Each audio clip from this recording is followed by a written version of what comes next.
দোলের সময় শান্তিনিকেতনে যাওয়ার কথা ভাবছেন? বড় সড় সিদ্ধান্ত বিশ্বভারতীর, হতাশ পর্যটকরা।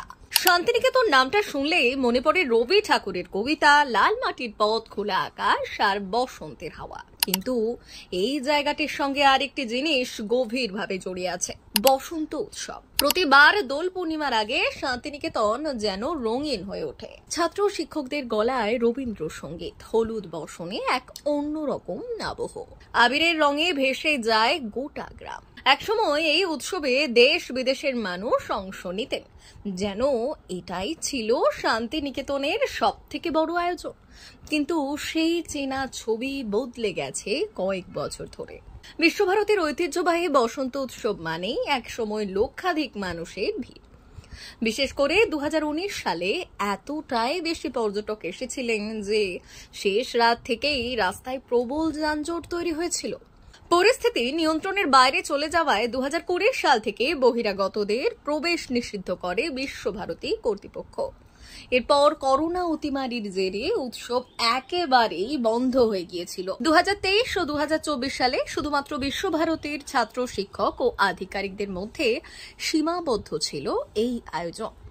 অনেকেই আশা করেছিলেন পৌষ মেলা ফিরে আসার পর এবার হয়তো বসন্ত উৎসবও পুরনো ছন্দে ফিরবে, কিন্তু সেই আশায় জল ঢেলে দিল বিশ্বভারতীর সিদ্ধান্ত। এবছরও বসন্ত উৎসবে বাইরের দর্শনার্থীদের প্রবেশ নিষিদ্ধ। শুধুমাত্র বিশ্ববিদ্যালয়ের ছাত্রছাত্রী ও শিক্ষকরাই এই উৎসবে অংশ নিতে পারবেন। উৎসবের আনন্দে নেই পর্যটকেরা, হতাশ ব্যবসায়ীরা। এই সিদ্ধান্তে সব থেকে বেশি হতাশ পর্যটকরা। বসন্ত উৎসব মানেই হাজার হাজার মানুষ শান্তিনিকেতনমুখী হতেন। হোটেল, রিসোর্ট, রেস্টুরেন্ট সব জায়গায় উপচে পড়ত ভিড়।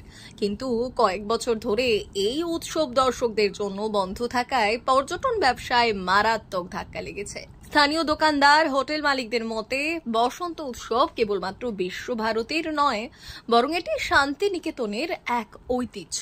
বহিরাগতদের প্রবেশ নিষিদ্ধ থাকায় ব্যবসা কমে গেছে প্রায় অর্ধেকেরও বেশি। যারা একসময় শুধুমাত্র বসন্ত উৎসবের জন্য শান্তিনিকেতন আসতেন, তারা এখন অন্য জায়গায় চলে যাচ্ছেন। ফলে ক্ষতির মুখে পড়েছেন স্থানীয় ব্যবসায়ীরা। শুধু ব্যবসায়ীরাই নন, অনেক সংস্কৃতি অনুরাগী মানুষও এই সিদ্ধান্তে হতাশ। বিশ্বভারতীর পড়ুয়াদের মধ্যে উৎসবের আনন্দ থাকলেও আশ্রমের বাইরের মানুষ সেই পরিবেশ থেকে বঞ্চিত হচ্ছে। বসন্ত উৎসব মানেই যে এক অনন্য সাংস্কৃতিক আবহ, তা এখন ধীরে ধীরে কেবলমাত্র অভ্যন্তরীণ একটি অনুষ্ঠানে পরিণত হচ্ছে। অনেকেই আশঙ্কা করছেন, এভাবে চলতে থাকলে ভবিষ্যতে এই উৎসব তার আন্তর্জাতিক খ্যাতি হারিয়ে ফেলতে পারে। কর্তৃপক্ষের অবস্থান কেন এত কঠোর? বিশ্বভারতীর তরফ থেকে জানানো হয়েছে, অতিরিক্ত ভিড় ও অনিয়ন্ত্রিত পরিস্থিতি এড়াতেই এই সিদ্ধান্ত নেওয়া হয়েছে। 2019 সালের বিশৃঙ্খল পরিস্থিতির পর থেকেই তারা বহিরাগতদের নিয়ন্ত্রণে রাখতে চাইছেন। পাশাপাশি বিশ্ববিদ্যালয় চত্বরের শৃঙ্খলা বজায় রাখা ও ছাত্রছাত্রীদের নিরাপত্তার দিকটিও গুরুত্ব দেওয়া হয়েছে। বিশ্বভারতীর অনেক শিক্ষক মনে করেন, বসন্ত উৎসবের মূল লক্ষ্য হল শান্তিনিকেতন ও রবীন্দ্র সংস্কৃতির চর্চা।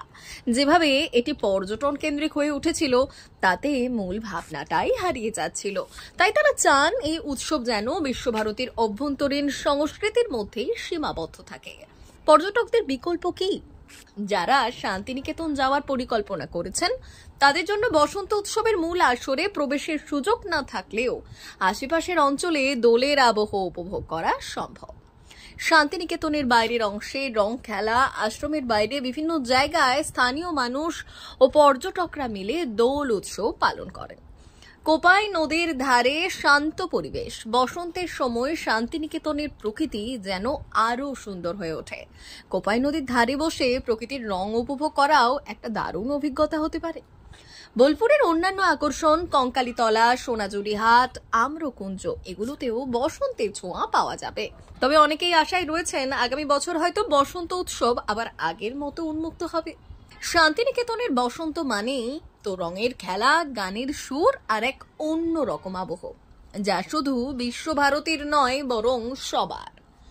ব্যুরো রিপোর্ট, ভুবনগ্রাম সংবাদ।